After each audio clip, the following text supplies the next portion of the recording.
Cool. It's recording now. Hi. Hi. Okay, so our chapter is chapter 5, the types of nonverbal communication. And my name's Amanda. My name's David. Rachel. I'm Jasmine.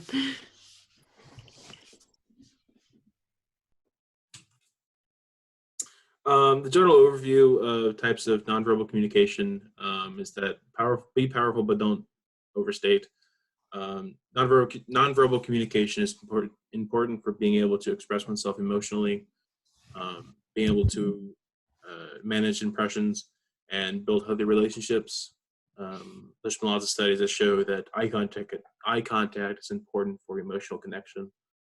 And there's also been other studies that show that differences in socioeconomic statuses can determine how important small talk is to you, to make a big first impression, or if it's not really that important to you.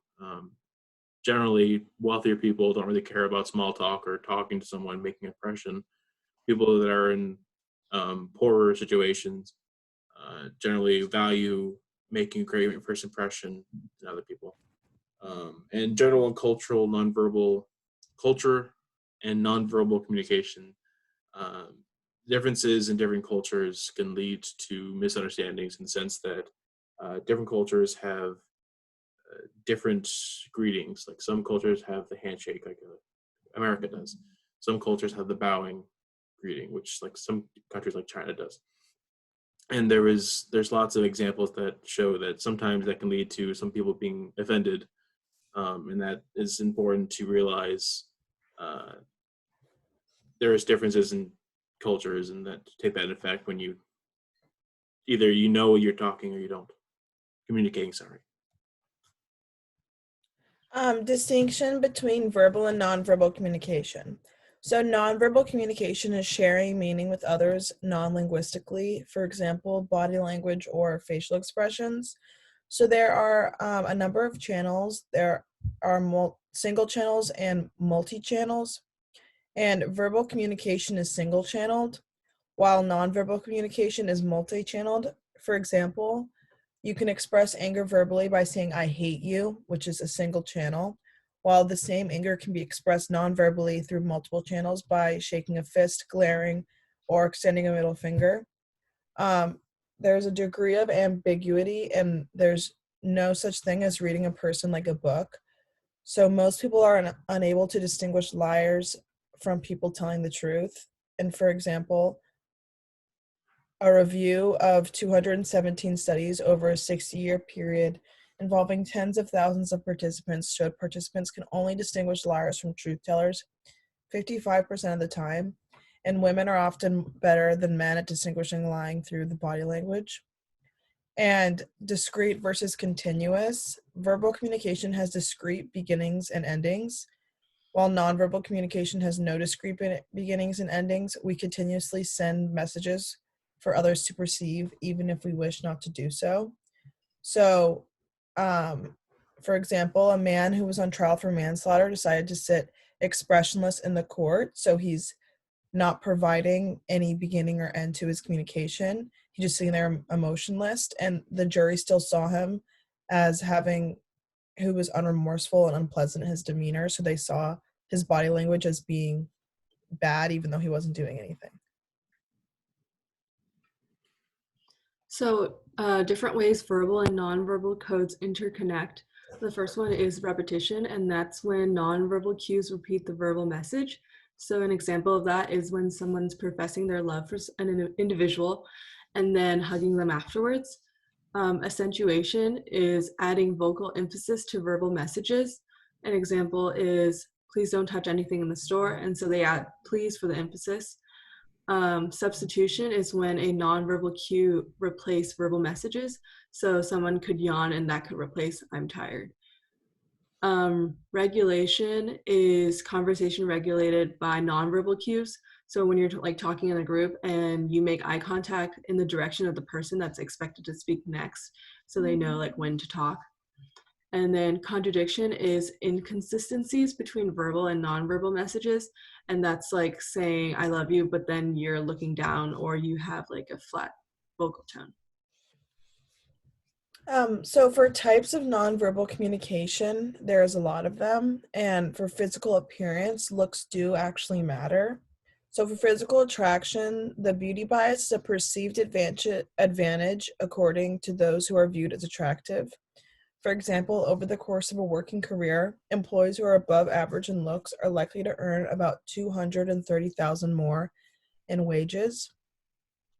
As for body shape and size, a lot of places have ideal body types. Like as for America, it seems to be a lot of like models like very skinny, and so beauty standards are very different depending on where you live.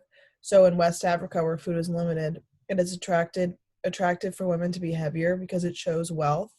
And there's actually a contest every year for the heaviest woman, and women gorge themselves for 4 weeks and even take steroids to get as large as possible.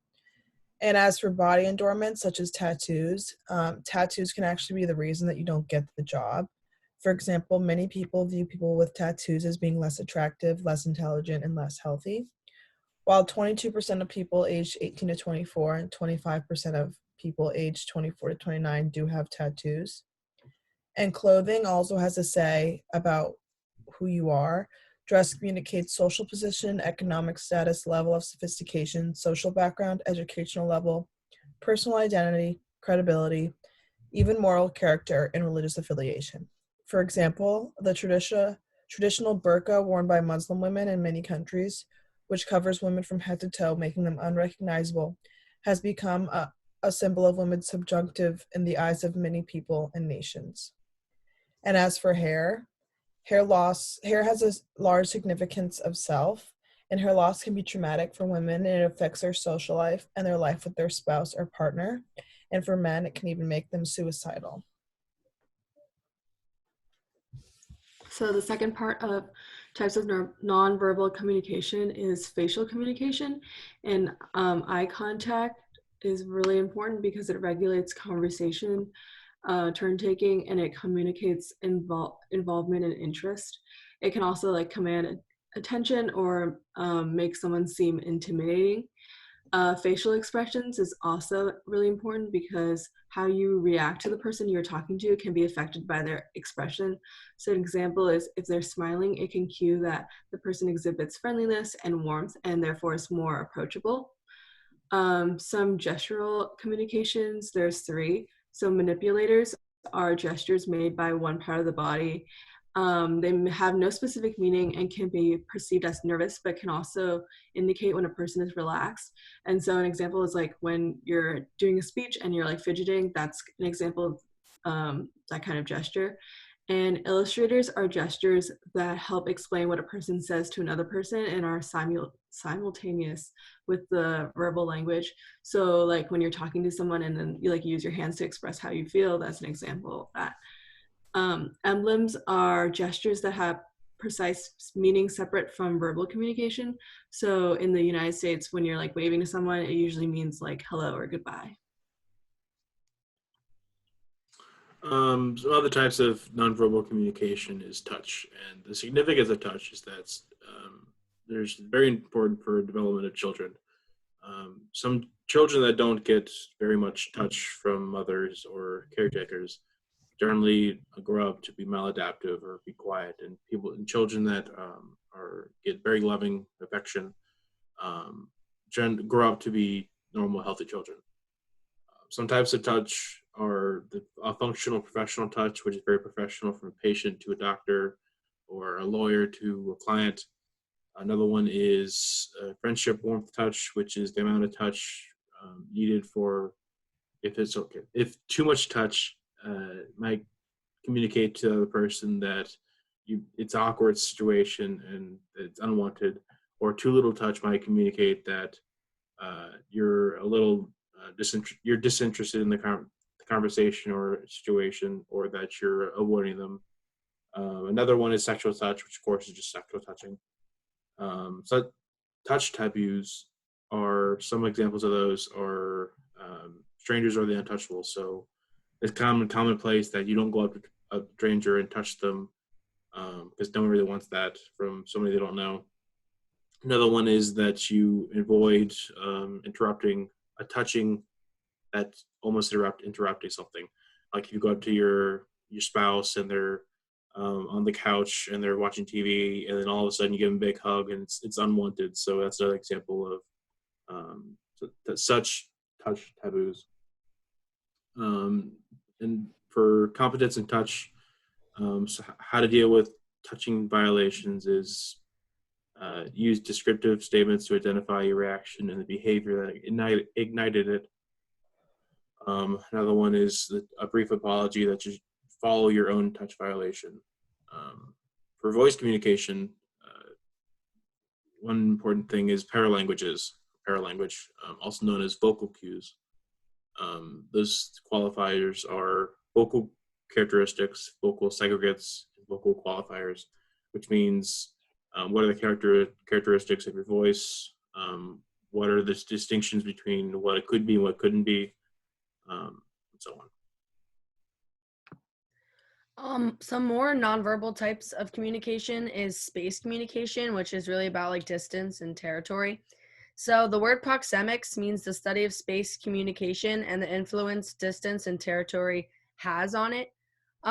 Distance is pretty much defining relationships. So Edward Hall found 4 types of spatial relationships that communicate, and the first one is intimate, which is 0 to 18 inches. And that's showing like love or tenderness towards someone when you're really close to them. The next one's a little further away. It's 18 inches to 4 feet, and it's personal.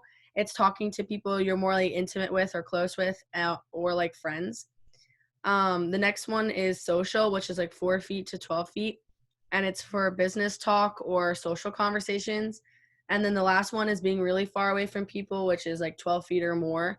And it's usually when you're talking to like the public for like lectures or speeches. And space can pretty much be used to define like a lot of other things. One thing is it can make people really uncomfortable when boundaries are crossed.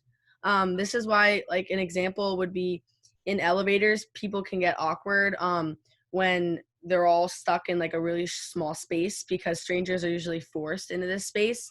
And so that's why most of the times people distract themselves or they don't really talk on an elevator because their boundaries are being crossed. Space can also predict like relationships. The distance and space between a relationship can give cues to like a therapist that a relationship is having like trouble or they're like distressed because they're so far away from each other. So it's really easy to tell what's happening when you look at the space between people. There's also cultural differences with distance. Certain cultures like Arabs could be a lot closer than Americans would stand, but it's really just a cultural difference. Like for them, that's like a normal. When Americans, if you're really close to someone, it could be awkward if you don't know them very well. And also sizes and genders have different spatial experiences. A lot of short people tend to be more violated than tall people. And men also participate in manspreading, which is when men spread their legs and give little space to others and they don't really know that they're doing it. But sizes and genders do sometimes have different spatial experiences. And for territory, that's more defining your space. So territoriality is a predisposition to defend a fixed geographic area as one's exclusive domain. And territories we use to defend them, we use markers. So it could even be like putting your lunch down at a lunch sheet, or something more serious like barriers to entry, like locked dogs, security dogs, and security and stuff like that. But most people do this because invasion of territories usually are met with physical and verbal aggression, so people use markers to defend their territory. And another type of nonverbal communication is the environment. Every environment that you're in creates an atmosphere for communication. So like the design of environment affects our communication. An example of this is our fast food restaurants have usually like plastic furniture and bright lights, and it's a very like rushed atmosphere. So that's why communication is very limited in there. When at a doctor's office, they usually put decorations in. They try to remove a desk so that a patient feels more comfortable.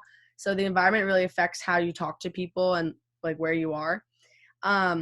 And some things are created with communication in mind. An example is nowadays prisons have more like open areas for communications. Officers have like open booths, and there's usually a lot more communication happening so that it actually reduced the violent incidents in jail because there's more communication happening and everyone feels safer. So it's creating a better atmosphere and a better environment.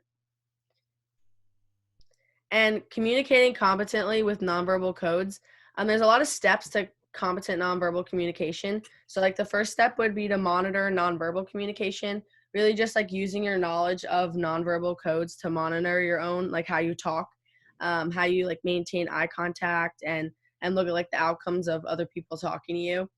The second step would be to resist jumping to conclusions. Don't like assume that you can read someone else like a book. You can really ask someone directly, like, hey, like, why are you staring at me like that or something? Because sometimes some people's nonverbal cues are not like on par. You also should observe multiple nonverbal cues. You shouldn't make like a broad generalization because looking at one thing could really give like a false impression of like what they're thinking. You also should recognize cultural differences. Some people that you talk to will have different nonverbal cues depending on the culture that they're from. So sometimes you could check with others to see if you need help figuring out what these nonverbal cues mean like in that person's culture. And the last step would be strive for consistency. You should always like match with others' nonverbal communication and not contradict with what you're actually saying. And that's our presentation. I